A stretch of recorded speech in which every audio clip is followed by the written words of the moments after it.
Kaligirang pangkasaysayan ng panitikang patula sa panahon ng katutubo. Ano nga ba ang panitikan?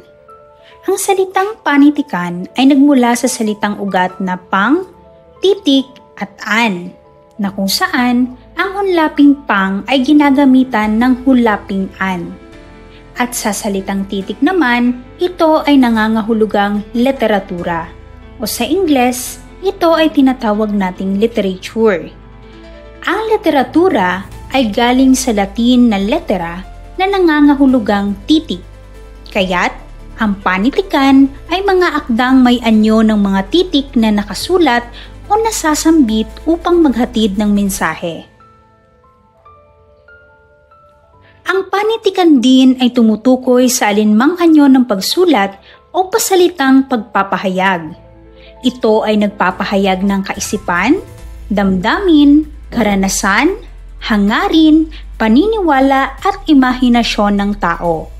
Isa itong salamin ng kultura, lipunan at kasaysayan ng isang bayan. Alam mo ba, bago pa man dumating ang mga Kastila sa Pilipinas, mayroon ng sining at panitikan ang mga sinaunang Pilipino. Karamihan sa mga panitikan natin ay yaong mga pasalindila na kalimitang isinasalaysay sa pamamagitan ng mga epiko, alamat, mito, kwentong bayan, pabula at mga karunungang bayan. Maituturing na pinakamatandang panitikang Pilipinas ang karunungang bayan na Anyong Patula. Ang mga kwentong bayan, alamat, pabula at mito naman ay nasa anyong tuluyan o tinatawag nating prosa, at ang mga katutubong sayaw at ritual bilang pinakaunang anyo ng dula sa bansa.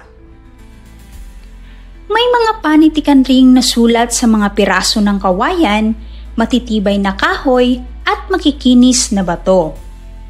Ngunit, iilan na lamang ang mga natagpuan ng mga arkeologo sapagkat batay sa kasaysayan, pinasunog at pinasara ito ng mga praile nang dumating sila sa bansa sa paniniwalang ang mga ito ay gawa ng demonyo. Karaniwang tema ng panitikan sa panahong ito ay ang kabayanihan, kagitingan, kalikasan, pag-ibig at paniniwala sa mga espiritu sa kalikasan. Marahil nagtataka kayo kung ano ba ang pagkakaiba ng alibata at baybayin. Upang bigyan natin ng kalinawan kung ano ba talaga ang paraan o sistema ng pagsulat ng ating mga ninuno, ay atin ngayong aalamin kung ano nga ba ang pagkakaiba ng dalawa. Unahin nating bigyan ng kahulugan ang alibata. Ang alibata ay isang maling termino na ginamit mula sa pananaliksik ng isang iskolar na si Paul Rodriguez Versosa. Hinangon niya ito mula sa pagkakasunod ng mga titik na A, letrang L at letrang B sa alibata, na aniyay katulad ng alif, ba at ta ng Arabic alphabet. Wala itong kaugnayan sa tunay na pinagmula ng sinaunang pagsulat ng mga Pilipino. Sa madaling salita, baybayin ang ating ginamit o ito ang orihinal at wastong pangalan ng sinaunang sistema ng pagsulat ng mga Pilipino bago pa man dumating ang mga Kastila sa bansang Pilipinas. Ang salitang baybayin ay mula sa salitang baybay na nangangahulugang spelling o pagbabaybay ng salita.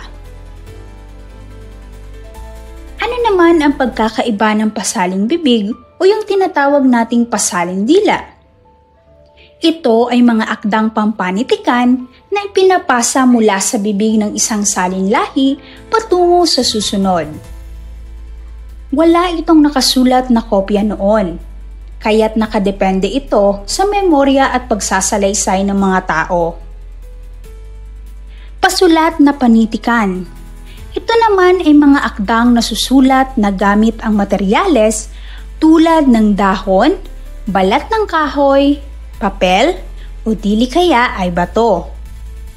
Mas naipapasa ito ng buo at detalyado dahil sa permanente nitong anyo. Ating kilalanin ngayon ang mga kilalang pangkat ng mga katutubo sa Pilipinas. Aita, ito ay matatagpuan sa mga kabundukan ng Luzon, lalo na sa Zambales at Tarlac. Kilala sila sa pagiging mga unang nanirahan sa kagubatan. Ifugao, nakatira sa hilaga ng Luzon, partikular sa Banawe, sila ay kilala sa paggawa ng mga hagdang-hagdang palayan. Tibuli, nakatira sa South Cotabato, Mindanao, kilala sa kanilang makukulay na kasuotan at tinalak weaving.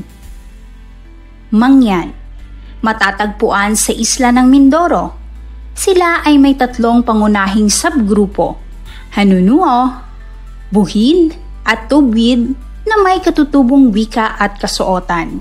Badyaw, tinatawag ding Sea Gypsies, naninirahan sila sa mga baybaying dagat at nakatuon sa pangangalakal at pangingisda ang kanilang hanap buhay.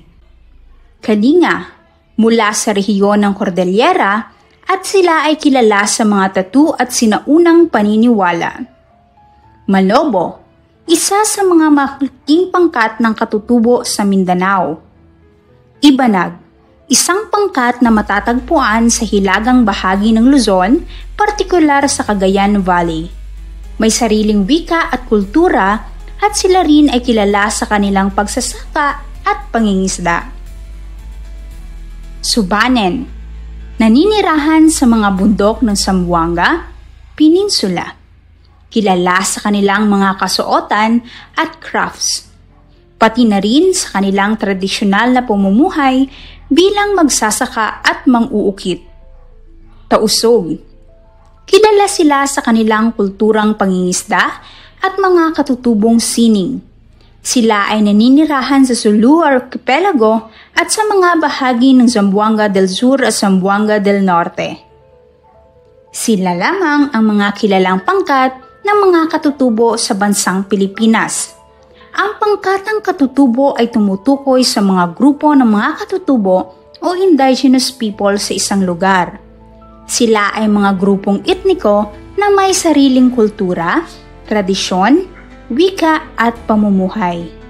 Sila ay naninirahan sa mga bundok, baybayin at liblib na lugar sa bansa at may mayamang paniniwala, sining, kasaysayan at natatanging pagkakakilanlan.